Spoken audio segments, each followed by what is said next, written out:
Yo, what's up guys, welcome back to another video. This is a reaction to The Miracle on the Hudson, the full story. The Miracle on the Hudson, I've definitely heard of this, but I don't know the specifics. It's the plane that landed on the Hudson, is it the Hudson Bay or whatever? I don't know why I'm reacting to this just a few days before I'm flying. Probably the stupidest thing I'm doing, but you know what?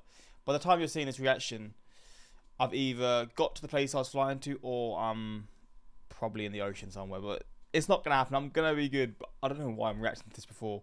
If there's any time to do this reaction, it's just after I've came back from my holiday. Because then there's a time frame of not flying again. So I can forget this and all that stuff. But no, I'm thinking 2 days before I'm flying to react to this. Oh, an absolute psycho. But yeah, The Miracle on the Hudson. I don't know the details of this. I don't know much of like what happened. I just know it was a plane that landed on the water, the Hudson Bay again. But I don't fully know that. So we're going to check this out and learn and see. Again, by the time I'm reacting to this, I'm hopefully going to be where I'm trying to get to. Because this reaction is done before I've flown, obviously. But I'm having to do videos in preparation for when I go away. But let's check this out. Links are also in the description to my Patreon if you want to see some more of my reactions. But The Miracle on the Hudson, let's check this out. January 15th, 2009 may not be immediately recognisable as a It was in 2009. I thought it was in like the 90s. I didn't know it was that recent. remarkable date, but the events that transpired certainly were. That was the day a US Airways A320 crash-landed in the Hudson River. I've never seen the footage either. Thanks to the pilot's skills and response, all 150 passengers and crew survived. The event became known as the Miracle on the Hudson. But what exactly happened that day, and how has it changed aviation and pilot training since? US Airways 1549, or Cactus 1549 according to its call sign, was scheduled to fly from LaGuardia, New York City to Charlotte, North Carolina on the afternoon of January 15, 2009. The flight was operated by an Airbus A320-214, registration November 106 Uniform Sierra, delivered new to US Airways in August 1999 and powered by two General Electric CFM56 engines. Half of this I have no idea what that means, but go ahead. In charge of the flights was Captain Chesley Sullenberger, well known by his nickname Solly, with First Officer Jeffrey Skiles. Both of these men had vast amounts of flying experience. A former military pilot, Captain Sullenberger had nearly 20,000 hours of flying at the time of the accident, including 4,756 hours on the A320. Jeffrey Skiles, meanwhile, was newly transferred to the type with only 37 hours on the A320, but still had accumulated over 20,000 flying hours in total during his career. The pre-flight and Big time flyers, and that's what you want. One place you 100% want experience more than any other job, I would say, is gonna be pilots. You know, you want them to be as experienced as possible, but yeah, you never get told, so it could be someone who's flying for the first time and all that stuff, and the idea of that, oh, it makes me feel sick. It makes me feel sick. Initial takeoff run was normal. However, early in the climb, just under 3,000 feet and around 4.5 miles from LaGuardia, the aircraft hit a flock of Canada geese. Oh, it hit birds. What are the chances of planes, the engines, flying into birds and stuff? And is it always going to cause problems like this, or can sometimes the engines withstand the problems and stuff? So I feel like every time the engine gets any little bit of debris or what, bird or whatever it is, it's screwed. But I don't actually know if that's the case or not. Significantly obscuring the pilot's windscreen view. Oh, the view was messed up. Almost immediately, both engines shut down, but the aircraft continued climbing for a further 19 seconds. Oh, damn. It then entered a glide descent as the pilots responded.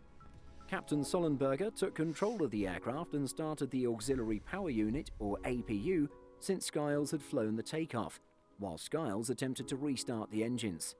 22 seconds after the bird strike, Sullenberger made a mayday call, calmly reporting, "This is Cactus 1549, hit birds. We've lost thrust on both engines. We're turning back towards LaGuardia." Sullenberger initially requested to return to LaGuardia, but the pilot soon realized this was not possible and requested landing options at Teterboro Airport, just a few miles west of Manhattan in New Jersey. They were cleared for an approach to runway 1, but quickly responded that they also could not make that and would end up in the Hudson. Closed-circuit television cameras and the air traffic control recording provide a clear picture of how the events unfolded, demonstrating the professionalism of the controllers and aircrew. After passing over the George Washington Bridge at just 900 feet, the aircraft ditched in the Hudson at 3:31 p.m. The flight had lasted just 5 minutes. Such an unpowered water landing is, of course, extremely dangerous, and the success of this justifies the event later being dubbed the Miracle on the Hudson.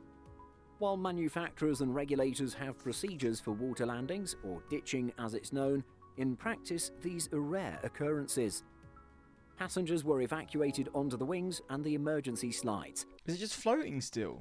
However, the evacuation was somewhat hampered by water entering the fuselage, caused by an open door at the rear of the cabin, as well as fuselage damage from landing.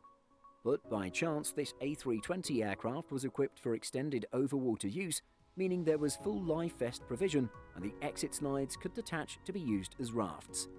The plane landed in the North River section of the Hudson, roughly in line with West 50th Street on the New York side and Weehawken on the New Jersey side. There were several boats close to the ditching site which headed out to assist immediately. 2 New York waterway ferries were the first to arrive and immediately started taking passengers on board. Coast Guard and other ships were close behind, and emergency services quickly assembled on the shore. All passengers were removed from the plane and water by 3:55 p.m., just 24 minutes after ditching. And again, they all survived. Do you know how insane that is? The fact that they even landed is one crazy thing, but the fact that no one was killed is insane to me. Following the crash, there was a full National Transportation Safety Board investigation. Combing through all piloting and technical aspects of the incident and ditching, it subsequently made several recommendations for improvements. It determined that the probable cause of the incident was the ingestion of large birds into each engine, which resulted in an almost total loss of thrust in both engines. There were also extensive flight simulator reenactments of the flight. These focused on the possibility of returning to LaGuardia or diverting to Teterboro. An important issue here was pilot reaction and consideration time. Simulations with an immediate turn to an airport were partly successful, but not so when a reaction delay was added. The investigation concluded that Sullenberger's decision was correct. Starting the APU early proved vital in the later stages of the ditching, as it maintained power for all systems. Sullenberger did this immediately, whereas it was a later task in the checklist for dual engine failure. Selecting flaps 2 instead of flaps 3 was also discussed and tested. This reduced drag and allowed for a better nose altitude on hitting the water. Ultimately, several factors came together to make the ditching successful or miraculous. As well as fast and appropriate action by the pilots and good weather and clear visibility on the day, an aircraft equipped for a water landing, fast reactions from the cabin crew, and the landing close to boats able to respond all contributed. As is usual following such incidents, the investigation made recommendations for further safety improvements. The NTSB report made 34 such recommendations, but some highlights include changes to bird strike testing and engine certification. Of course, the A320 and the engines are tested for bird strikes and should be able to withstand even a serious multiple bird impact. Oh, okay, so they are tested for this stuff. Okay, so I was thinking they just know. I mean, all these sorts of things, like, I swear half the time they are strikes from birds, so it shows there's a problem, but I don't know how often it actually happens. Because you'd assume, because it's in the sky, it's going to happen pretty frequently, but I'd only assume it's during the landing and the takeoff that is really likely, because that's when you're like at the level that birds fly.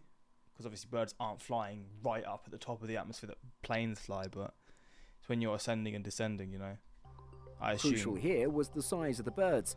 Canada geese are large, and the low speed of the aircraft. The investigation found that at least 2 birds had been ingested into each engine, and their size had caused enough damage to prevent engine restart. Further work to develop and implement technologies on aircraft to reduce the chances of a bird strike. Introducing a checklist for dual engine failure at low altitude. The original checklist was designed for high altitude, where the crew would have more time. Many parts of the checklist were not relevant or in the wrong order for the situation. Amending checklists to reflect the need to disable the ground proximity warning system on Airbus aircraft. This was left enabled in the ditching, so ground alerts overrode other alerts such as low-speed warnings. Changes to onboard safety equipment. This included the recommendation that all aircraft carry life vests and ensure adequate briefing on use regardless of route. Wait, so beforehand there wasn't a rule with all planes having to have life vests on them? Because that's like a thing now that there's no chance you can't have them, right? Because they're on every plane. Was it different before this in 2009? Maybe that's not what he's on about, but that's what I'm taking from what he said. Some internal redesign of the A318, A319, A320 and A321 to minimise the risk of certain beams intruding into the cabin. This had caused some injuries on ditching.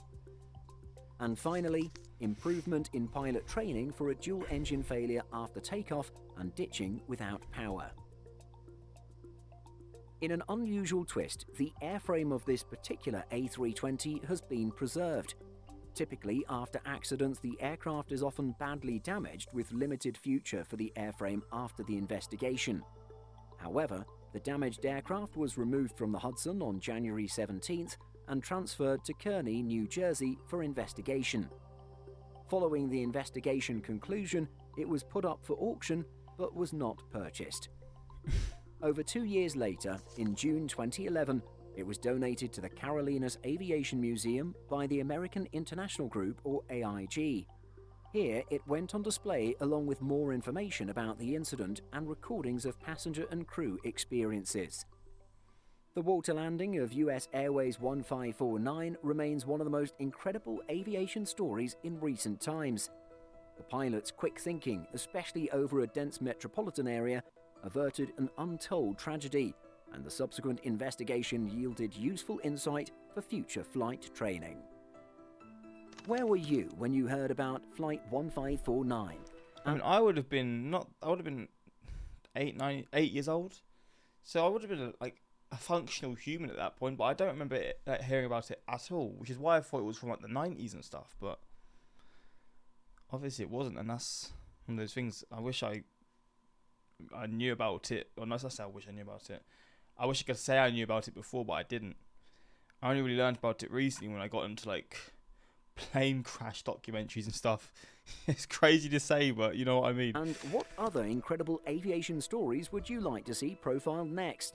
Feel free to discuss your thoughts in the comments. And if you like this video, be sure to hit that subscribe button and don't forget to click the notification bell. Damn. Did you know that? Well, there we go. Fingers crossed, by the time this is out, I'm still here kicking. From the USA to Europe, those Canada geese seem to be everywhere except Canada.